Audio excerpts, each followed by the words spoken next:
Oke, selamat pagi untuk kita semua. Selamat pagi. Oke, yang saya hormati Ibu Wakil Kepala Sekolah dan teman-teman Ibu Guru yang saya hormati juga.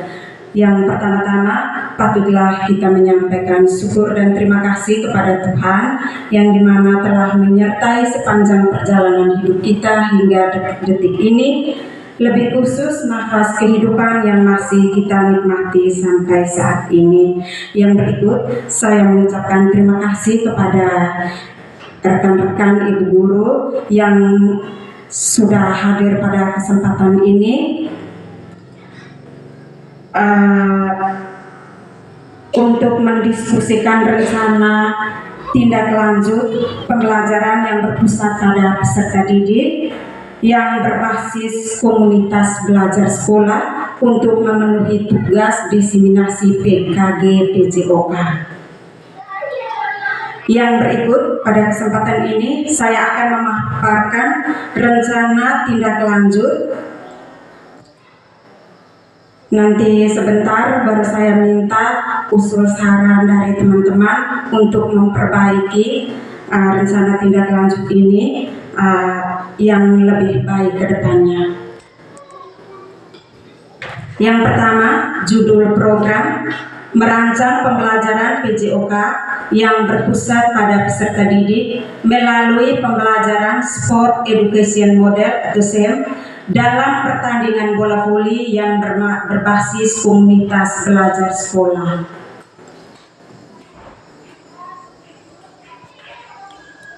Yang berikut latar belakang.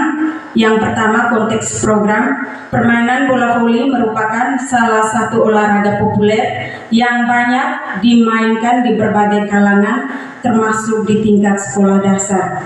Permainan ini menggabungkan ketangkasan, kekuatan fisik, teknik dasar, dan kerjasama tim, serta karakter kepemimpinan yang bermanfaat bagi perkembangan peserta didik. Namun, pada kenyataan di sekolah kita saat ini, banyak siswa yang belum menunjukkan kerjasama serta kepemimpinan dalam permainan bola voli. Berdasarkan hasil pengamatan, siswa lebih banyak tidak terlibat, baik dari konteks suara, pilihan, dan kepemilikan. Dalam hal ini, siswa lebih banyak mengikuti kemauan dan pilihan kita guru. Selain itu, ada juga aset yang belum dimanfaatkan secara maksimal. Misalnya aset manusia yang belum dimanfaatkan dengan baik karena kurangnya kolaborasi atau kerjasama yang baik dan struktur.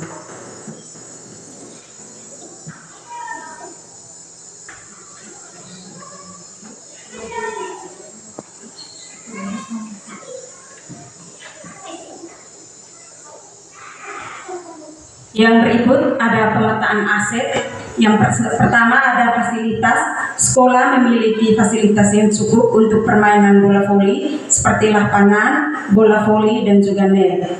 Sumber daya manusia, ada guru PJOK yang berkolaborasi dengan guru lain melalui komunitas belajar sekolah untuk mengembangkan kegiatan PJOK melalui pembelajaran SEM dalam permainan bola voli. Di sini saya berkolaborasi dengan Ibu Guru kelas 6 kemarin tentang kepemimpinan, di mana kegiatan ini kita serahkan semua ke anak-anak, mereka yang memilih, mereka yang melaksanakan. Jadi di sini ada rasa percaya diri untuk mereka. Jadi mereka bisa bertanggung jawab atas kegiatan ini. Yang berikut kondisi kesenjangan. Banyak peserta didik yang belum memahami permainan bola voli dan aturannya, serta nilai kerjasama, kejujuran, tanggung jawab, dan menjadi pemimpin.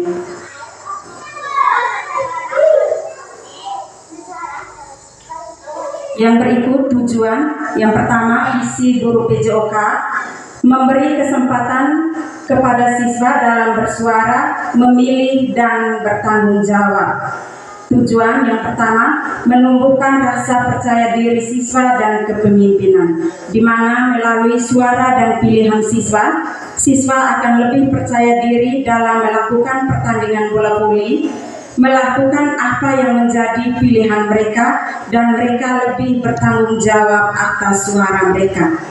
Yang kedua, membangun kerjasama tim, di mana mengajarkan siswa untuk bekerja sama dalam tim, berkomunikasi dengan baik, dan memahami peran masing-masing anggota tim dalam mencapai tujuan bersama. Jadi di sini mereka akan membagi peran. Jadi setiap siswa itu tuh mendapatkan tugas dalam kegiatan ini.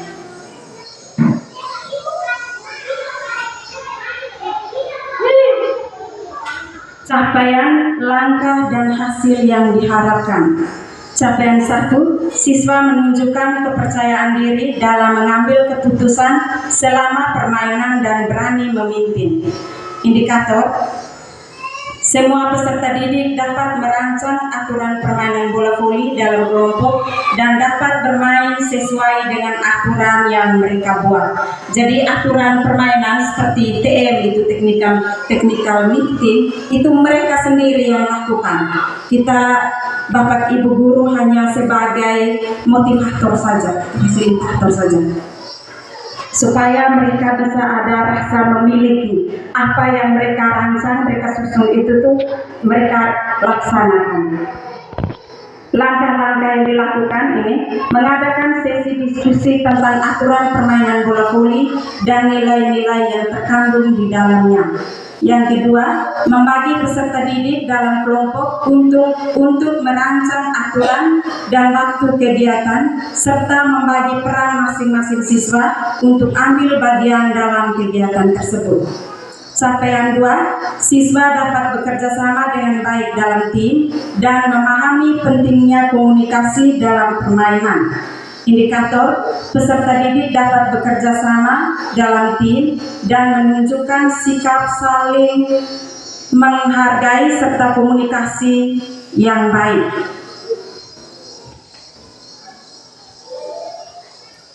Langkah-langkah mengadakan permainan bola voli secara berkelompok di mana mereka harus bekerja sama untuk mencapai tujuan bersama. Yang kedua, melakukan refleksi kelompok setelah bermain untuk menilai kerjasama mereka selama kegiatan. Jadi setelah mereka bermain, mereka langsung melakukan evaluasi bersama atau refleksi bersama. Yang berikut, mendorong siswa untuk saling memberi dukungan dan instruksi selama latihan. Dengan langkah-langkah ini, program rencana tindak lanjut yang diharapkan mampu memberikan pengalaman belajar yang bermakna bagi siswa, serta membantu mereka mengembangkan keterampilan dan sikap positif melalui permainan bola voli. Yang berikut, struktur program dan mitra dalam komunitas. Yang pertama, target peserta yang diambil itu dari kelas 4, kelas 5, dan kelas 6 dengan jumlah 42 orang dan usianya mulai dari 10 sampai 12 tahun. Pengaturan program yang pertama, aset fisik, lapangan bola voli untuk kegiatan fisik, dan ruang kelas untuk diskusi dan refleksi setelah kegiatan tadi. Lalu waktu, program akan dilaksanakan selama 5 kali dengan rincian. Pertemuan pertama, diskusi tentang aturan permainan bola voli dan pembagian jadwal permainan serta peran masing-masing tim. Yang kedua, pembukaan oleh kepala sekolah dan dilanjutkan dengan kegiatan.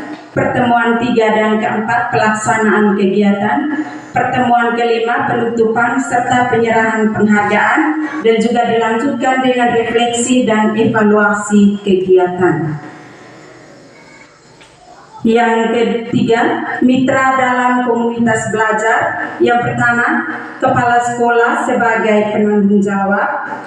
Yang kedua, guru olahraga sebagai fasilitator utama untuk membimbing peserta didik dalam permainan dan refleksi. Yang ketiga, guru kelas membantu dan mendukung kegiatan ini serta mendokumentasi refleksi kegiatan. Yang keempat, orang tua dapat diundang untuk menyaksikan pertandingan bola voli serta memberi dukungan kepada siswa. Yang berikut, kapasitas yang dimiliki. Yang pertama, sumber daya yang dimiliki. 1. Lapangan bola voli dan ruang kelas. 2. Alat permainan berupa bola voli dan net. 3. Guru PJOK sebagai koordinator. 4. Komunitas belajar sekolah, itu dukungan dari guru kelas untuk membantu pelaksanaan dan evaluasi program. Yang berikut, pemanfaatan aset. Yang pertama, aset fisik, itu seperti lapangan tadi yang digunakan dalam permainan. Yang kedua, aset manusia, itu guru memfasilitasi siswa dalam perencanaan, pelaksanaan, dan refleksi, serta orang tua yang dilibatkan ke dalam proses evaluasi dan memberikan dukungan kepada siswa.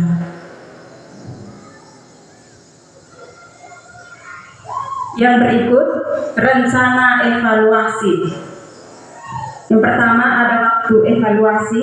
Evaluasi dilakukan pada awal program, itu untuk menilai pengetahuan dasar siswa tentang permainan bola voli dan kesiapan fisik siswa. Yang kedua, dilakukan di tengah program untuk mengobservasi partisipasi dan keterlibatan siswa dalam pertandingan. Yang ketiga, di akhir program, refleksi kelompok dan individu serta penilaian keterampilan dan kerjasama dan juga sikap peserta didik. Yang kedua, sumber data. Yang pertama dari peserta didik melalui observasi dan refleksi setelah permainan.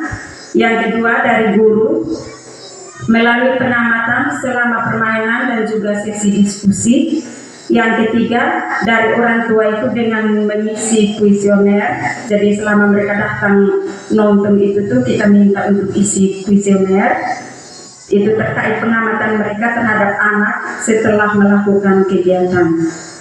Yang ketiga, teknik pengambilan data itu, yang pertama observasi langsung selama kegiatan, yang kedua refleksi pribadi dan kelompok tentang nilai-nilai yang dipelajari, yang ketiga kuesioner untuk orang tua tentang perkembangan sikap dan keterampilan anak. Yang terakhir, kemungkinan tantangan. Itu ada kemungkinan yang pertama, jadi bagi siswa yang kurang berminat dalam permainan bola voli, solusinya memberi kesempatan untuk mengambil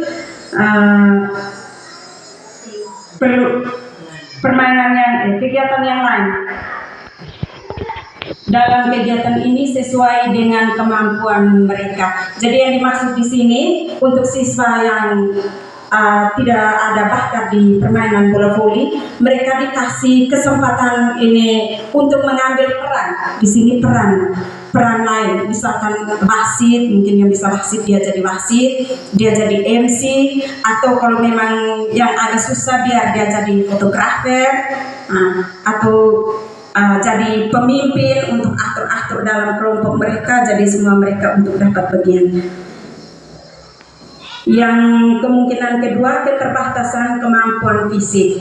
Jadi solusinya gunakan ukuran lapangan yang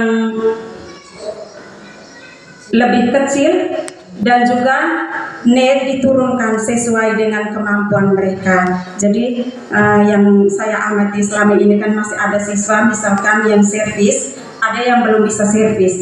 Jadi diminta mereka untuk perkecilkan lapangan. Nah, jadi mungkin agak masuk lagi sedikit. Habis itu ada mungkin siswa yang 10 tahun itu mungkin dia punya kekuatan fisik untuk passing itu juga belum kuat, itu bisa diturunkannya sedikit sesuai kemampuan mereka. Kemungkinan 3, kurang fokus atau mental yang kurang stabil. Jadi solusinya selalu memberikan instruksi serta pujian setiap upaya yang mereka lakukan agar mereka tetap termotivasi. Di mana ini mereka melakukan kegiatan dalam permainan, jadi kita tidak serta-merta langsung marah atau bagaimana. Lalu yang kedua, setiap upaya mereka ketika mereka misalkan tosernya bagus, selalu dikasih pujian supaya mereka tuh tetap semangat. Nah, jadi untuk presentasi saya hanya sampai di sini saja. Mungkin ada masukan atau penambahan dari teman-teman, saya persilahkan. Mungkin dari Ibu Wakasep sedikit. Kata-kata yang kurang. Baik, terima kasih atas waktu yang diberikan. Pertama-tama saya mengucapkan terima kasih untuk kegiatan yang dilakukan Ibu Guru hari ini, yaitu diseminasi kegiatan rencana tindak lanjut dari kegiatan pendidikan kompetensi guru PKG, guru PJOK. Salah satu syarat adalah melakukan diseminasi untuk melengkapi tugas rencana tindak lanjut. Yang paling pertama, bahwa kegiatan ini bagi saya memicu kami sebagai guru-guru kelas juga untuk bisa melakukan program-program kegiatan di sekolah. Selain guru PJOK juga menyemangati kami sehingga kami bisa belajar dari ibu guru untuk melakukan program kegiatan kami sebagai guru kelas.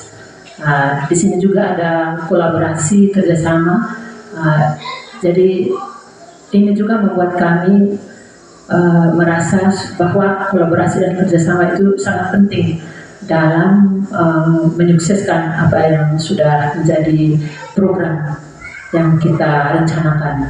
Jadi tidak ada program yang dapat tercapai dengan baik kalau tidak ada kerjasama atau kolaborasi yang disampaikan Ibu Guru tadi. Saya hanya memberikan apresiasi, sebenarnya tidak ada pertanyaan, namun apa yang mungkin terkait tampilan-tampilan dalam slide ini perlu Ibu Guru perbaiki. Tapi saya paham bahwa kita ini masih belajar, ini bagian dari proses pembelajaran. Dengan demikian saya berharap supaya apa yang sudah dibuat dalam bentuk Canva ini menjadi bahan belajar Ibu Guru untuk boleh diperbaiki lagi untuk lebih baik. Ini langkah awal dalam merancang pembelajaran yang membuat anak itu merasa tertarik bukan hanya di luar kelas, tetapi juga lebih khusus ketika anak berada di dalam kelas dengan tayangan-tayangan seperti ini. Itu saja dari saya Ibu Guru. Terima kasih, saya kembalikan. Oke, terima kasih untuk Ibu Wakil Kepala Sekolah atas masukan yang sangat luar biasa untuk saya untuk memperbaiki kegiatan saya ini, lebih khusus dalam melakukan Canva ini. Terima kasih. Mungkin ada teman-teman yang lain lagi ada masukan.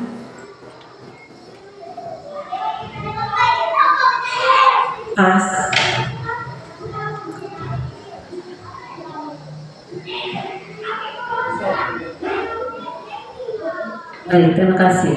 Selain itu, seperti yang saya sampaikan tadi, bahwa di sini ada pemetaan aset, bahwa di sini juga ada aset-aset yang kita belum manfaatkan dengan maksimal. Jadi terima kasih Ibu Guru, ini juga menjadi bahan refleksi untuk kami supaya kami bukan hanya guru-guru mata pelajaran, juga guru-guru lain yang mungkin pada kesempatan ini tidak hadir, kita bisa saling berbagi supaya aset-aset yang kita miliki di dalam sekolah kita bukan hanya aset yang ada kaitan dengan mata pelajaran PJOK, juga aset-aset lain yang ada hubungan dengan apa yang menjadi peran kita. Misalnya saya sebagai wali kelas, ada yang sebagai pegawai perpustakaan. Juga kami didorong untuk bisa memanfaatkan aset-aset yang ada di sekolah kita sehingga aset-aset ini tidak dibiarkan begitu saja tanpa dimanfaatkan dalam proses pembelajaran. Terima kasih Ibu Guru untuk hal yang berkaitan dengan aset. Selain aset berupa peralatan sarana-prasarana, juga aset-aset berkaitan dengan kemampuan guru. Bahwa kita di sini ada banyak guru yang mampu Jadi kita perlu meningkatkan apa yang sudah kita miliki, kemampuan-kemampuan. Kita jangan pendam untuk setiap kemampuan yang kita miliki dalam hal apa saja. Ini karena ini juga bagian dari aset, yaitu aset manusia.